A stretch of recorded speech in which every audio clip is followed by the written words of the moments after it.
terpilih dalam sidang pleno. Sebelum dibuka sidang awal ada titipan surat dari Mustafa Bisri. Pada intinya, Gusmus menyerahkan sepenuhnya keputusan Ahwa kepada anggota Ahwa untuk menentukan Rais Aam. Namun Gusmus menyatakan tidak bersedia dan tidak mampu menjadi Rais Aam. Tim Ahwa masih melakukan koordinasi terkait kesediaan Gusmus menjadi Rais Aam. Setelah Rais Aam terpilih, barulah dilanjutkan pemilihan Ketua Tanfidziyah atau Ketua Umum PBNU.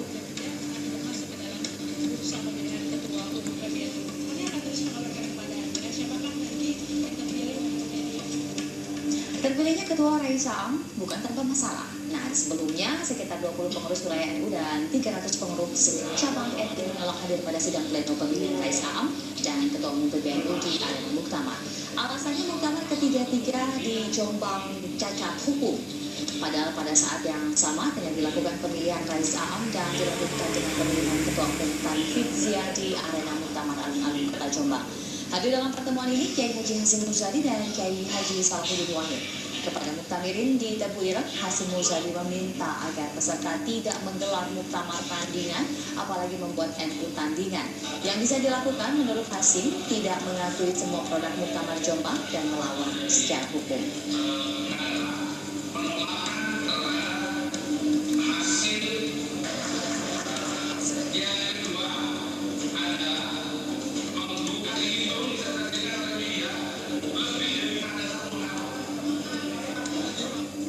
Lalu bagaimana kabar terkini dari ajang pelaksanaan Muktamar Nahdlatul Ulama di Jombang? Kita sudah bersama dengan Maya Rahma yang masih berada di arena Muktamar untuk bisa menyampaikan kondisi terkini di sana. Maya, silakan laporan Anda.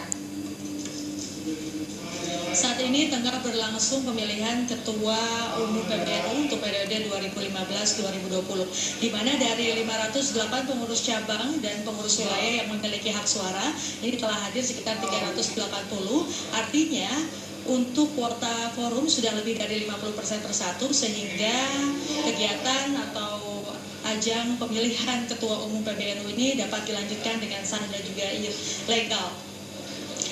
Dan dapat kami sampaikan pula bahwa pemilihan yang saat ini sedang berlangsung adalah pencalonan.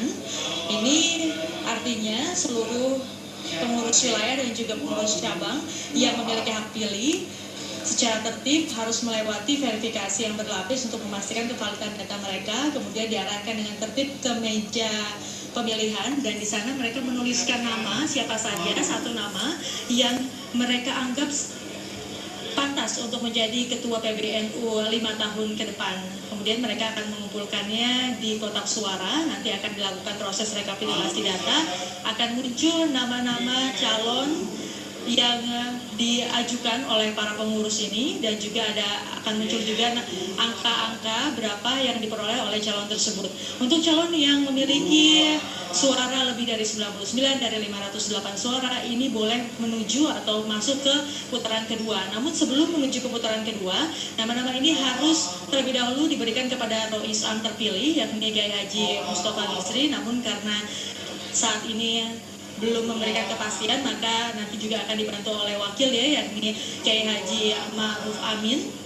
Dan apabila nanti sudah diberikan restu dan juga persetujuan nama-nama tersebut boleh maju ke putaran kedua, barulah nama yang memiliki 99 suara dan juga disetujui akan menuju atau diserahkan ke forum untuk dilakukan putaran kedua, dan akan dilakukan sistem voting atau pemungutan suara kembali oleh pengurus cabang dan juga pengurus wilayah.